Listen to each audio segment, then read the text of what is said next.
ఈ ప్రభుత్వం గౌరవ ముఖ్యమంత్రి శ్రీ నారా చంద్రబాబు నాయుడు గారి నాయకత్వంలో ఉన్న ఎన్డీఏ కూటమి నడుపుతున్న ఈ ప్రభుత్వంలో తప్పులుంటే ఖచ్చితంగా చెప్పండి.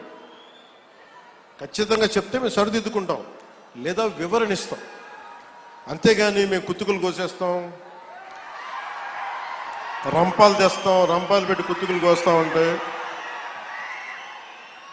మీకు తెలుసు కదా, అలాంటి వాటికి తాటాకి చప్పుళ్ళకి మేము భయపడం.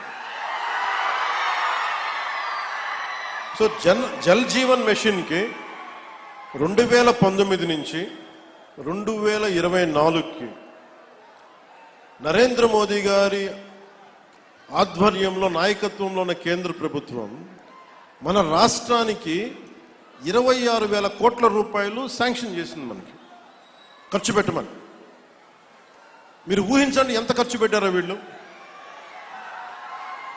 26,000 కోట్లు మొత్తం ఇస్తామంటే దానికి మ్యాచింగ్ గ్రాంట్ ఇవ్వకపోవడం వల్ల 4,000 కోట్ల రూపాయలు ఖర్చు చేయగలిగారు.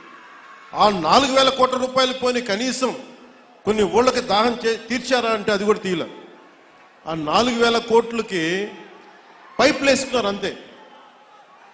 పైపులు వేశారు. ఇప్పుడు పైపులు వేస్తే వాటర్ సోర్స్ చూపించాలి కదా. ఎక్కడి నుంచి నీళ్లు పట్టుకొస్తున్నావు, చెరువు నుంచా, కుంట నుంచా, ఎక్కడి నుంచి పట్టుకొస్తున్నావు అంటే అవి కూడా చేయలే. పైప్ వేసి కూర్చోబెట్టారు. ఎప్పుడు మనకి ఉపరితలం నుంచి మన సర్ఫేస్ వాటర్ ఎప్పుడు వస్తుందని.